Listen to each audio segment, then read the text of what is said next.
Hi there, and welcome to AHTV, Aortic Hope's Week in Review. And we're going to go through some of our topics from last week and review them. My name is Molly, and if you're joining us here and enjoy this little presentation, go ahead and hit the like button and hit the little bell for notifications so that you'll get notified of some of our really fun AHTV programs, and then share the button. Hit the share button and send it off to all your friends and family. I'm so happy you guys joined us, and yeah, let's just get moving on. We're going to start with Topic Tuesday, and this is from Duke, our resident doctor, President Duke.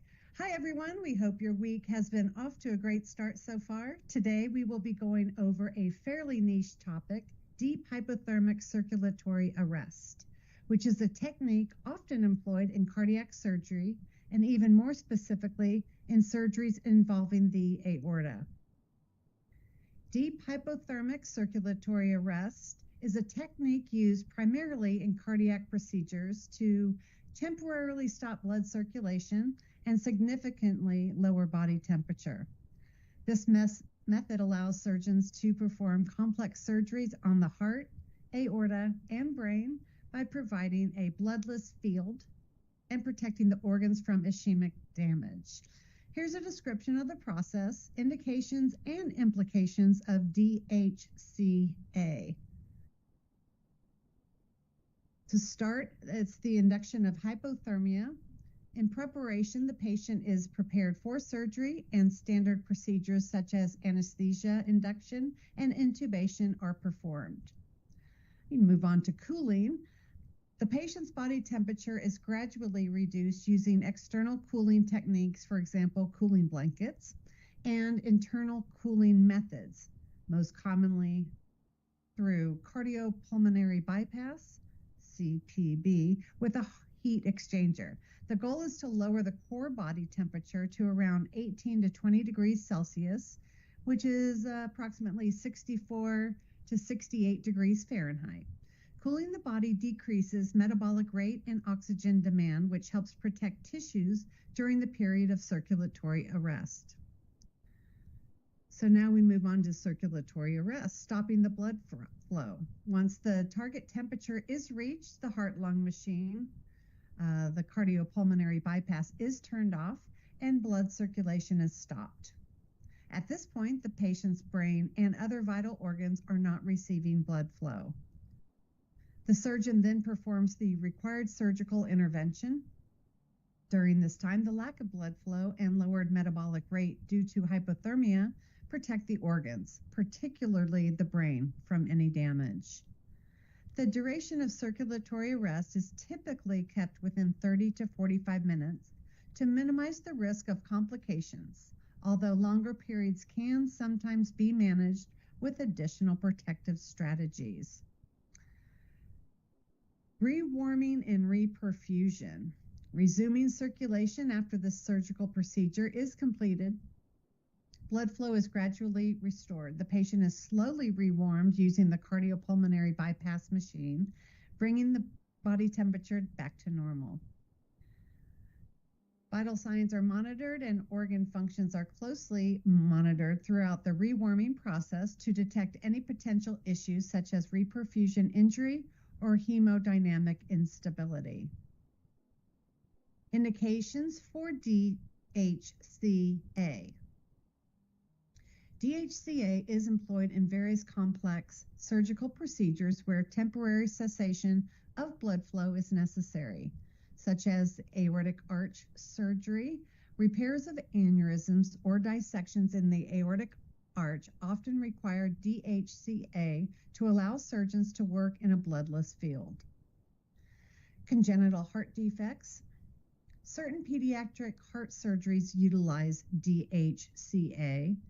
In neurosurgery, in some cases of brain aneurysm or arteriovenous malformation surgery, DHCA may be used to provide a bloodless field and protect the brain.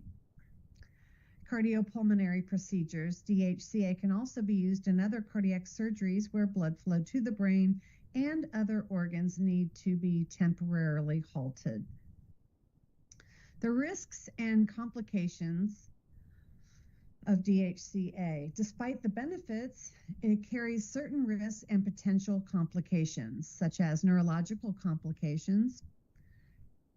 Prolonged circulatory arrest can lead to neurological deficits, including cognitive dysfunction, stroke, or transient ischemic attacks, also known as TIAs. Rewarming complications. Rapid or uneven rewarming can cause hemodynamic instability, reperfusion injury, or metabolic disturbances.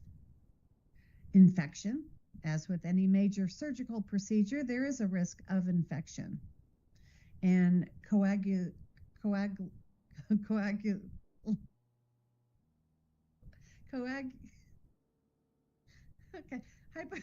hypothermia can affect blood clotting mechanisms, leading to bleeding or thrombotic complications.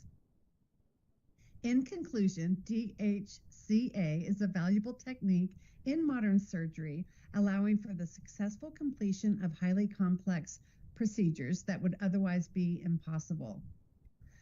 And that is all we have for this week's Topic Tuesday. Thanks for tuning in. Stay healthy, and we will see you next week. Best Duke. Just love his articles. That was very interesting to me because I had DHCA during my surgery, and I didn't know how it all worked. I never asked about it, so I just learned. Really enjoyed that. Coagulopathy. Thank you. It was a good attempt. I thought it was very nice. Coagulopathy. Let's say hi to Velda. She said this is part of my surgery as well. Oh, Velda, we're twins. Oh, goodness. Yeah, I think a lot of us are familiar with it. I think if I read correctly, I almost want to say I was in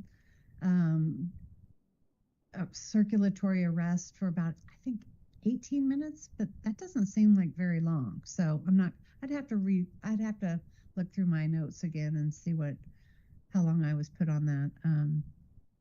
Interesting. I didn't know you can go as long as 45 minutes. It's a long time.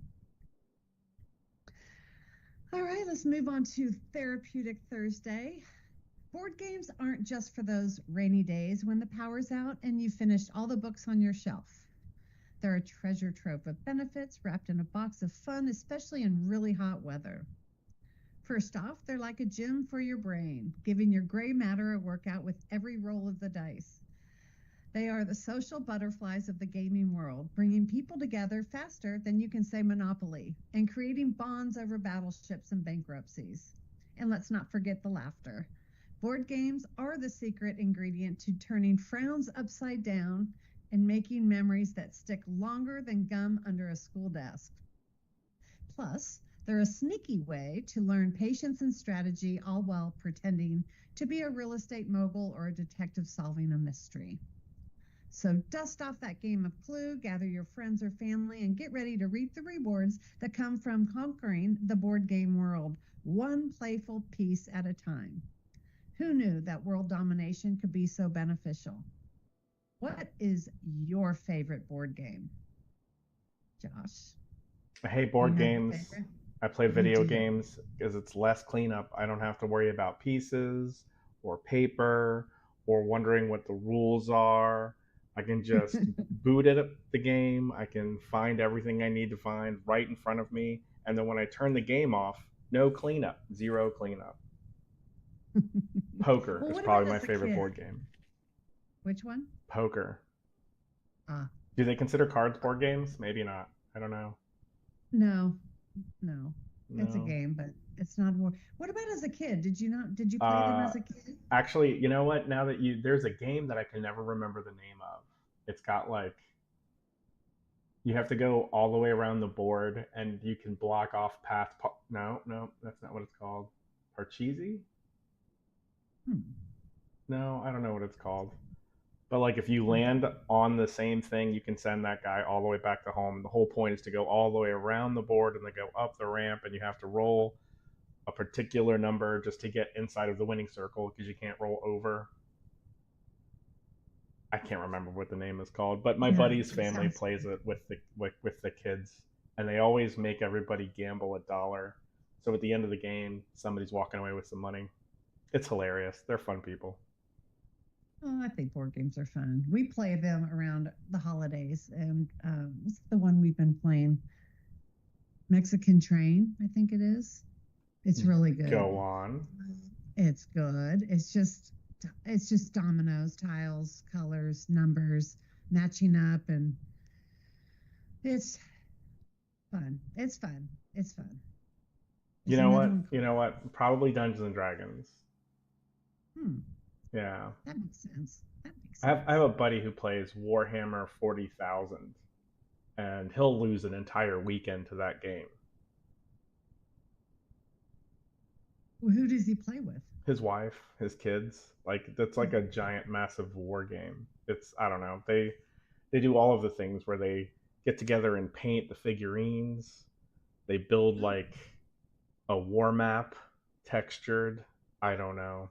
This again, this is all going back to too much cleanup. Now you got to clean up paint. well, when you're a dad, I mean, you've got kids, you do that kind of stuff. It bides some time, entertains them, wears them out so they can sleep well. Velda says Snakes and Ladders was fun. Ah, Zelda. I don't know that one. That must be a Canadian thing. I don't know. Oh, Velda. Velda. All right, well, board games. Also, what's fun is a fundraising Friday at Aortic Hope.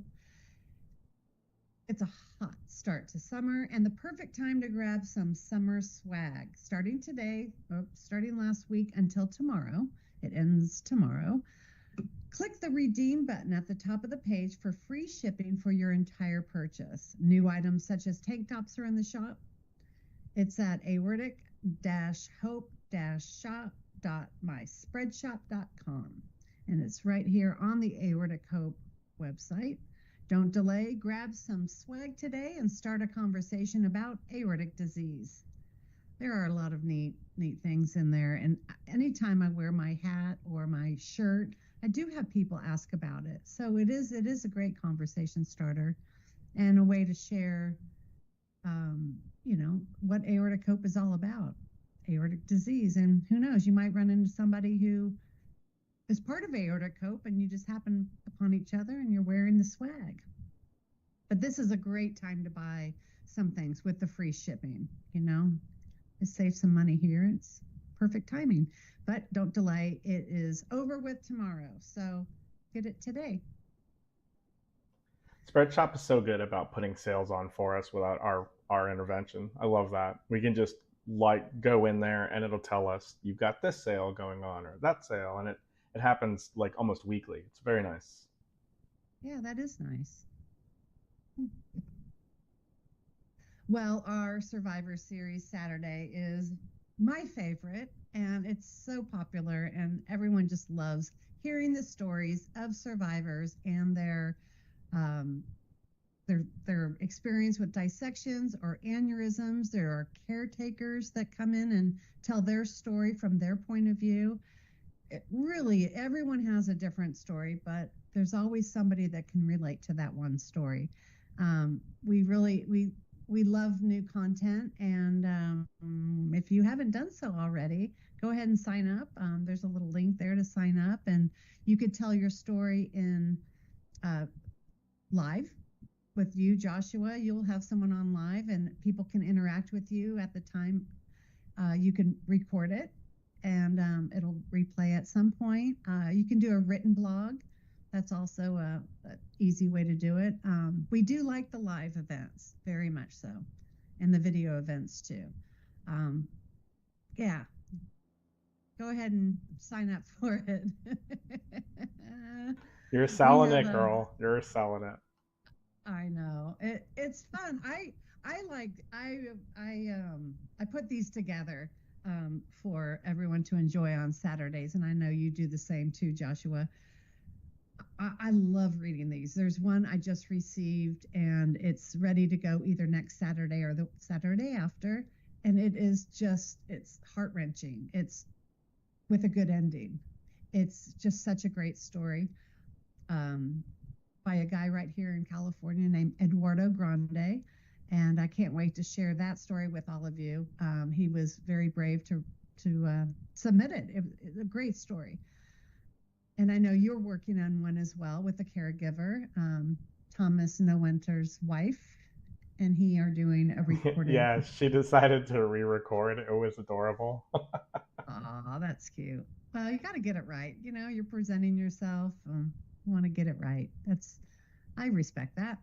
That'll be a good one too. But yeah, we need some new content because what we've been doing on some Saturdays is doing replay Saturday, and we will pull from years past and we will replay some of these survivor stories, some of the real popular ones, the ones that receive so many views, and we're enjoying that as well. But new content is always fun. So go ahead and submit your story. It doesn't have to be a novel. It doesn't have to be crazy clever. It could just be your story from your point of view. And I guarantee you, many people will enjoy it. We love these stories. So, yeah, right here on the website, there's a link. Here's a little form that you just click on that and, yeah, just fill it out. Oh, here we have some more swag. On Sunday, share with you Sunday at Aortic Hope. There's an eye-catching way to start a conversation. With a $10 donation, you can have an aortic disease ribbon car magnet. These are new, and they go right on your car. They could go anywhere, really, but on your car would really be a good conversation starter. Or your refrigerator. They make great gifts, especially for your physician. Oh, that's a really great idea. Huh, I like that idea. I like bringing things to my doctor when I go to visit with them. Whatever it is, I just like bringing stuff. And a lot of it has been Aortic Hope. And so it's catching on. There's people that are being sent to Aortic Hope through our physicians, which we love that so much. It's just going to, gain so much traction. Yeah, there's that. Go get your car magnet. Do you have one, Joshua? Just remember, some of these cars don't have a lot of metal anymore, so you're going to have to really find a place. And so the gas tank is a good place for it, right? And that's why we also transitioned to the clings. So in the event you absolutely want something for your car, keep an eye out. Yeah, good idea. Yeah, so on our events page on the Aortic Hope website, we have a few events coming up. Tonight, at 7 p.m. Eastern Time, Aortic Hope's live Q&A with Stephen Page from the vascular heart community. I believe that is still going on. I know Karen kind of got caught up in that whole weekend of technology. I think we moved that to next Monday. Okay, so we'll just. I think we might have. Yeah, I just checked my calendar. It looks like the 29th. Oh, good. Okay. She just flew from the. I don't even think she's going to be awake later today. She had a hard time up there. She was up at altitude, and anyway, couldn't get home when she wanted to because of the whole meltdown. And but she's on her way now, and that's why I'm filling in for her, which I'm happy to do. But yeah, so I guess, okay, so that'll be Monday the 29th. Stephen Page from the vascular heart community. That sounds interesting. And then Wednesday the 24th at 7:30 p.m. Eastern, we have Aortic Hope's live Q&A with Tara Cohen. She's the EVP of Lawrence Hope, the maker of these awesome, wonderful, beautiful medical bracelets that encourage everyone to get one. They could do nothing but look good on your arm and help out in the event of an emergency. Then following Wednesday, we have Thursday the 25th at 2 p.m. We have our very favorite and popular Aorta Hangout with Rob and Mindy Seltzer, as well as a few other crazies, some regulars that pop in. And we've been getting a lot of newcomers who come in and just kind of voyeur and listen in to see what it's all about. And it's not about anything. It's about everything. It's just people talking, and it could go on for hours. And everyone's welcome. You're welcome to come in, leave, stay a minute, stay an hour. There's no rules to it other than just having fun. And we do like it when you put your video on. So if at the very least, if it's your first time, keep your video off, introduce yourself, let us see your smiling face, and then, do what you need to do after that. But it would be really nice to meet people and able to see their face. But yeah, please come and join us. We have people from all over the world that do. And yeah, we have a lot of laughs. We share a lot of information, and it's primarily anything but medical. We kind of take the whole medical and experience that we've all had and shared off the table, and we concentrate more on the fun things in life and have a good time with it. That being said, we are all willing to be there for anyone who needs support if they come on and they really need to talk, because that door is always open. So that's yeah, come on in and join us next Thursday at 2:00 Eastern time. Very fun. And then we have on the 28th, Sunday the 28th, we have Kevin Songer's Qigong, which starts at 12:30. And that's really, what is it about? Sometimes 15, 20, 30 minutes or Well, so. he aims for 15 to 20 minutes for like light workout and moving chi, but he's been recovering from COVID. So we're waiting for him to bounce back and get back on his feet. Oh, that's too bad. A lot of people are getting COVID this summer. But it is, Qigong is really, it's like Tai Chi. I mean, if you don't know what it is at all, I would say it's more like Tai Chi. But it's such a great mindful exercise that doesn't take long, and it does wonders for your body and your mental health. It's really great. Jump in there and try it. It's not even hard to do physically. It's very easy, very small movements, very slow movements. It's great. Check it out. And then we have Monday the 29th, we have Karen coming back with Aortic Hope's Week in Review. We're looking forward to that. And to wrap up the month of July, can't believe it, Wednesday the 31st at 7 p.m. Eastern Time, we have Aortic Hope's virtual support group meeting. So yeah, come join us for that. That's always nice to come in and meet the community and share stories and talk about things that are concerning to you. Yeah, that's it. Then we're into August. Can't believe it. All right. Well, is there anything we need to do? Say hello. I guess Velda showed up. So hi, Velda, and bye, Velda. Thanks for coming in, and be sure and click that like button and share this with your friends and family. And if you haven't done so already, just click that little bell. It'll give you notifications for any future AHTV productions. All right. Well, thank you very much, and you guys have a good week. Bye.